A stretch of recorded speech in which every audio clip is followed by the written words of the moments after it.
बेटा यूट्यूब पे मेरी किसी भी वीडियो को सर्च करने के लिए आप अपनी क्लास लिखें, यहाँ पे क्लास एक्सरसाइज का EX ही लिखें और क्वेश्चन नंबर का Q लिख के NO जो भी आपका क्वेश्चन नंबर है वो क्वेश्चन नंबर लिखें। आपकी वो बुक नेशनल बुक फाउंडेशन की है तो NBF लिखें, पंजाब की है पंजाब टेक्स्ट बुक बोर्ड की है तो PTB लिखें, अगर सिंगल नेशनल करिकुलम की है तो फिर ये लिख दें, साथ मैथ सर नदीम नवल लिख के सर्च के बटन पे क्लिक करेंगे तो आपके सामने वीडियो आ जाएगी। इसके अलावा बेटा फेसबुक पे भी हम मेरे पेज को लाइक करें। इसके अलावा किसी भी क्वेश्चन के बारे में कोई मज़ीद को पूछना चाह रहे हो या क्वेश्चन ना मिल रहा हो तो मेरा इंस्टाग्राम पे भी मैं मौजूद हूँ, वहाँ पे आप मुझे मैसेज करें, आपको उसकी गाइडलाइन आपको दी जाएगी। इसके अलावा अगर आपने चैनल को सब्सक्राइब नहीं किया तो सब्सक्राइब करके मेरी हौसला अफजाई करें, वीडियो अच्छी लगे तो लाइक का बटन ज़रूर प्रेस कीजिए। बिस्मिल्लाहिर्रहमानिर्रहीम। बेटा ये क्वेश्चन नंबर 12 है, इसमें फैक्टराइज करना है। इसको फैक्टराइज में अगर 4 वैल्यू आ जाएं, जैसे 4 टर्म्स हैं 1 2 3 4, तो इसके पेयर बना लेने होते हैं, जोड़े ऐसे करके और ऐसे करके, या आपने अपने पेन के साथ ही हल्की सी लाइन लगा के ऐसे पेयर बना लेने हैं। और फिर इस पेयर में हमने कॉमन देखना होता है कि इस पेयर में कौन सी वैल्यू सेम आ रही है। इधर भी देखें A है, इधर भी A है, B नहीं है, A ही है। इक्वल का साइन लगा के A आ गया। अब देखिए 2 थे, 2 में से 1 बाहर चला गया, बाकी 1 A रह गया, प्लस का प्लस। AB में से A बाहर गया है, बाकी B रह गया इधर।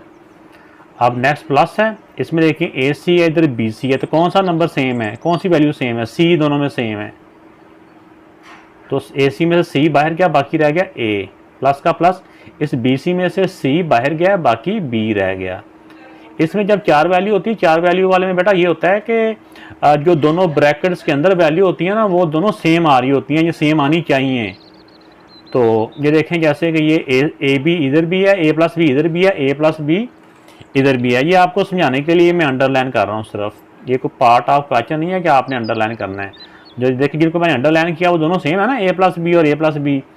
तो बेटा ये जो सेम होती है ना, इनको हमने दोबारा से समझो जाए तो कॉमन कह लें। वैसे ही तो कॉमन होता है, लेकिन कुछ और बच्चों को ऐसे समझ नहीं आता, तो ऐसे कहते हैं कि जो कॉमन आ रही होती हैं उनको एक ब्रैकेट में लिख लें एक दफ़ा, और जो कॉमन ली होता है, इसमें से कॉमन A आया और इसमें से कॉमन प्लस C आया, उसको दूसरी ब्रैकेट में लिख देना है।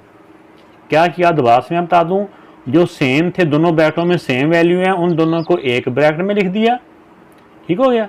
और जो दोनों कॉमन ली हुई थी बाहर वाली A और इधर प्लस C, इन दोनों को दूसरी ब्रैकेट में लिख दिया और दोनों ब्रैकेट आपस में मल्टीप्लाई हो रही हैं। तो ऐसे ही इसका कंसेप्ट ये होता है कि इन दोनों में से A प्लस B कॉमन आ गया, इन दोनों में से ये इधर आ गया, बाकी यहाँ A रह गया, इन दोनों में से ये इधर आ गया, बाकी इधर C रह गया। तो ये बेटा इसका आंसर है। तो ये क्वेश्चन बेटा 3 वैल्यू वाला, या 3 वैल्यू में तो पेयर नहीं ना बनते।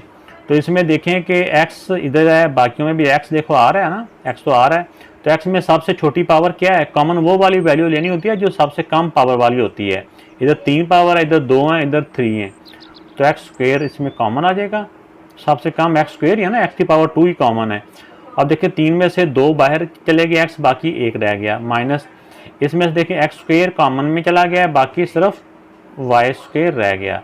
y कॉमन इसलिए बाहर नहीं गया कि क्योंकि इधर y नहीं था, y सिर्फ उधर ही था, माइनस ये x की 3 पावर है, 3 में से 2 बाहर गए हैं, बाकी 1 रह गए, तो y भी रह गया इधर ही। तो ये बेटा इसका आंसर आ गया।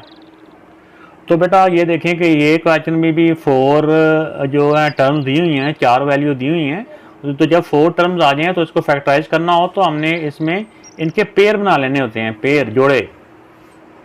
तो अब देखें इस वाले पेयर में से क्या कॉमन आ रहा है, नंबर तो सिर्फ इसी में है 4, इसमें t है, इधर भी t है, तो t कॉमन आ रहा है। t की छोटी पावर इधर 4 है, इधर t की पावर 1 है, तो t 1 वाली कॉमन आ जाएगी। अब देखिए t 4 में से 1 बाहर गया, बाकी t 3 रह गए, प्लस ये एक ही t था, t बाहर चला गया, बाकी सिर्फ 4 बच गया इधर, माइनस। अब देखिए इधर s t है और इधर 4s है, तो क्या कॉमन आ रहा है? s कॉमन आ रहा है। तो s कॉमन लेंगे तो इधर रह गया s में और t में से s बाहर चला गया, बाकी t रह गया। और इधर देखें कि जब माइनस कॉमन आ रहा हो ना, माइनस कॉमन आ रहा हो तो इसका साइन भी चेंज हो जाता है, तो इसका s कॉमन में चला गया, बाकी यहाँ पे 4 रह गया। तो ये वैल्यू कॉमन आनी चाहिए थी, लेकिन मुझे लग रहा है कि बुक के मुताबिक ये इसके ना जो वैल्यूज़ है उसमें फ़र्क आ रहा है, जिसकी वजह से ये आंसर दोनों में सेम नहीं आ रहा। तो वो मैंने बुक पे देखा है, वो T4 नहीं है, टी स्क्वेयर ही है यहाँ पे। तो टी स्क्वेयर में से एक टी बाहर गया, बाकी एक टी रह गया। तो अब देखें ये इसकी वैल्यू सेम आ रही है, तो इस वैल्यू जो सेम आ रही है इनको हम, ये स्क्वेयर ही था, मैंने पहले 4 लिख दिया था गलती से, तो ये 1 नहीं है, या समझे नहीं है। तब ये दोनों सेम आ गए। जो वैल्यू जो पूरा क्वेश्चन 4 वैल्यू का होता है ना, जब उसमें पेयर बना के कॉमन लेते हैं तो दोनों ब्रैकेटों में सेम वैल्यू आनी चाहिए। तो जब सेम वैल्यू आई है तो इसका एक स्टेप और करना होता है।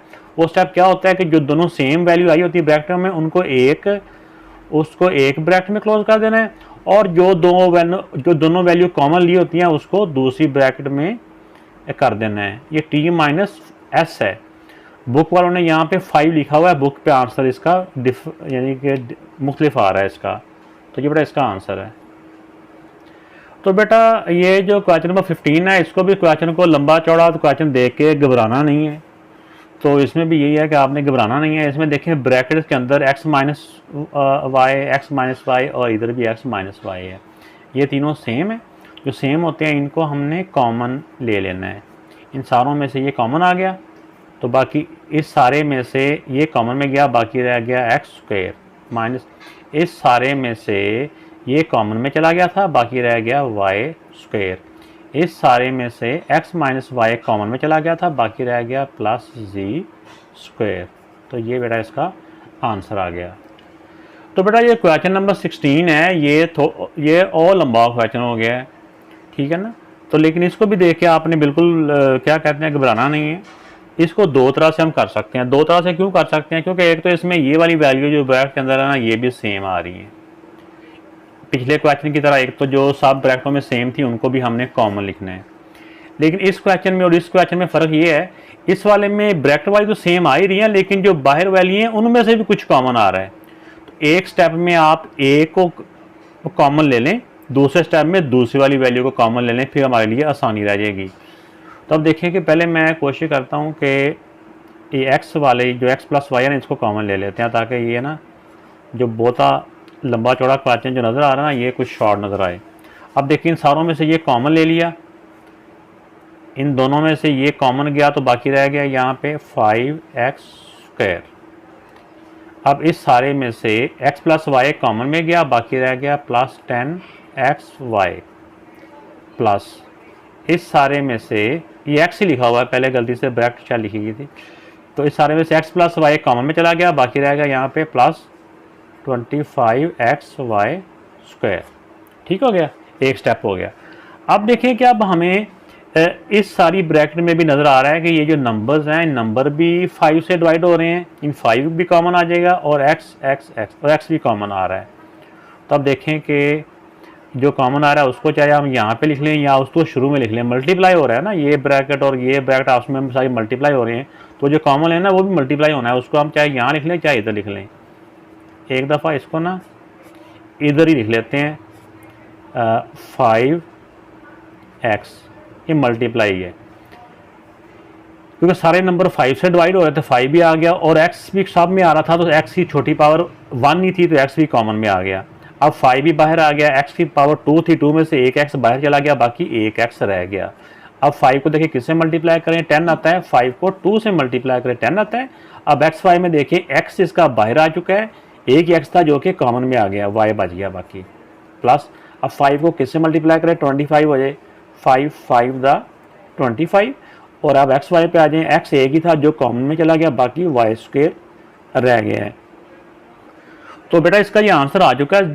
जस्ट मैं इसकी तरतीब कर रहा हूँ कि ये जो नंबर है ना, ये आपने इधर बाहर की तरफ लिख लेना है, बाकी x plus 2y plus 5y square. तो आप ये स्टेप चाहे ना करें, आप स्टार्ट में ही ये 5x यहाँ लिखने की बजाय यहाँ लिख दें। मैंने एक बार समझाने के लिए आपको इसके साथ लिखा कि हम समझें कि इससे कॉमन लिया है, क्योंकि मैंने समझा था कि आप फर्स्ट टाइम ये मैं भी कर रहे हो कॉमन लेना, इसलिए मैंने एक दफ़ा यहाँ लिख लिया। वरना हम यहाँ लिखने की बजाय स्टार्ट में यहाँ लिख सकते हैं, क्योंकि ये वाली वैल्यू, ये सारी ब्रैकेट और ये ब्रैकेट आपस में मल्टीप्लाई हो रही हैं। तो मल्टीप्लाई यहाँ पे भी हो रहा है, मल्टीप्लाई यहाँ पे भी लिख देते तो इसके साथ मल्टीप्लाई हो रहा था। ओके, अल्लाह हाफिज़।